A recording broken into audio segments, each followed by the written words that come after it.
Hello and welcome to part 3 of Thumbnail Psychology, the 5-part mini-series where I go through the process of coming up with an effective thumbnail design and how to make it. In this episode, we're going to talk about branding your thumbnails and why it's important to do so. If you did miss part 1 or 2, I'll link them in the cards above or in the description below. Go watch them because they're really important leading up to this point in time. To learn more about YouTube and how to grow your channels, click subscribe and hit the bell icon below so you never miss a video.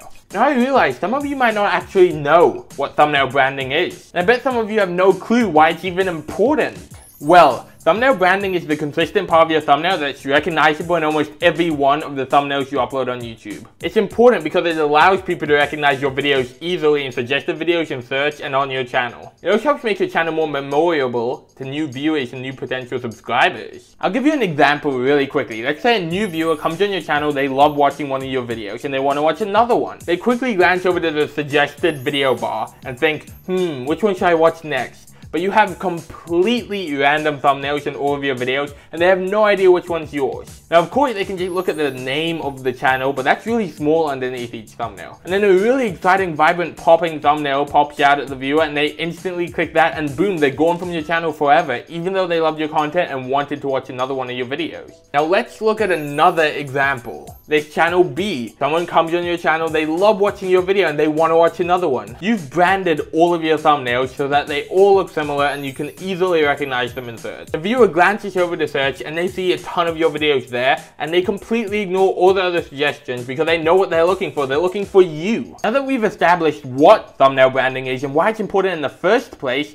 how do we do it? There's a ton of ways you can brand your thumbnail. However, the one common factor in all of them is consistency. I mentioned this in the last part. Consistency is the most important part of anything to do with YouTube, your thumbnails included. The truth with branding is repetition. This works for big companies like Apple and Nike, as well as small YouTube channels like you and me. Through repetition, you're always in your viewer's mind. Whenever they hear a certain phrase, see a certain color, look at a certain image, they think of you. And that's how you become memorable and recognizable. Especially if your thumbnails or your videos make people feel a certain way. When they see your brand, that emotion comes back to them and they instantly want to feel it again. Some of the examples of things you can use to brand your thumbnails is typography, overlays and watermarks, images, colors, shapes, and even borders. I'll go more in depth into typography in the next part of the series, but for now, using the same font within your thumbnail is a good way to brand that font as yours. It doesn't mean you own the font, but it just means when people see it, they might think of your channel or your thumbnails. Now, overlays is something you put over your thumbnail. It can be a little watermark on the bottom left of your screen like I have, or it can be like a whole border on the side of your video. There's tons of ways to do it, but it involves overlaying your logo, some text, an image, something like that on top of your screen.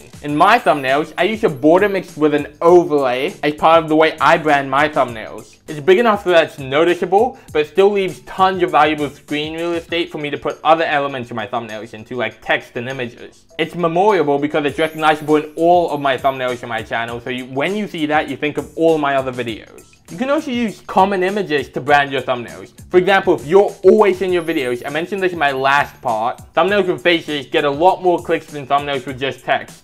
So if you're always in your videos and you're using pictures of you in your thumbnail, that's a way to brand your thumbnail. If people look over to the sidebar and they're looking at a bunch of suggested videos and they see pictures of you, they're instantly going to think of your videos. Or if there's another common theme in your videos, for example, you have a DIY channel and you have a special tool that's featured in every one of your videos, and you've like designed it all up nicely and it looks like fancy and cool and stuff, you can overlay that onto all your thumbnails and that can be how you brand your thumbnails because it's a recognizable part of your channel and your videos. Another good way to brand your thumbnails is to use the same color scheme. I do this all throughout my videos and generally throughout my brand. I use orange, black, and white in every single one of my thumbnails. Whether it's on the text, the logo, the background, stuff like that, always includes those main colors. The reason when people see thumbnails similar to mine with the same colors, they generally could also think of me as well. And that helps make my channel more recognizable throughout the suggested videos, search, and all other things like that. So you can try to pick a few colors to use for your brand, about 3 maximum, and then stick to them because consistency is key.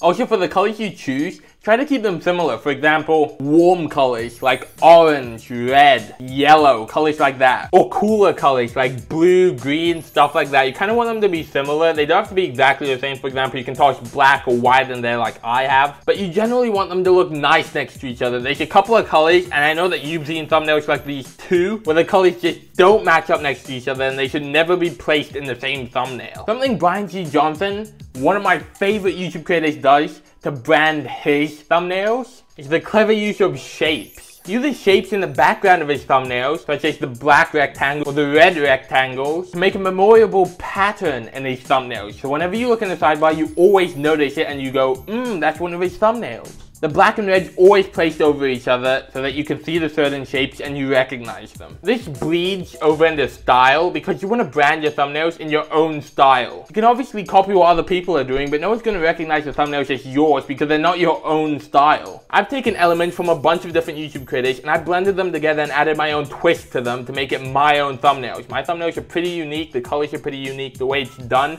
is pretty unique to other people. And that's going through trial and error and just trying to make my own style of thumbnail. This is also for the position, how you lay everything out, what elements you choose to include, and all other things like that. Even Brian G. Johnson's use of shapes in his thumbnail to develop his own style. So it's good to develop your own style so that when people look at your thumbnails, they think, oh, that's Adam's video, or oh, that's Brian G. Johnson's video. If you pay close attention to either my thumbnails or Brian G. Johnson's thumbnails, there's something you'll notice that we've done successfully to brand our channels and thumbnails. Have you noticed what it is yet? We haven't just chosen one of these elements, we've combined a mixture of them. In fact, almost all of them. That's the trick to developing your own style.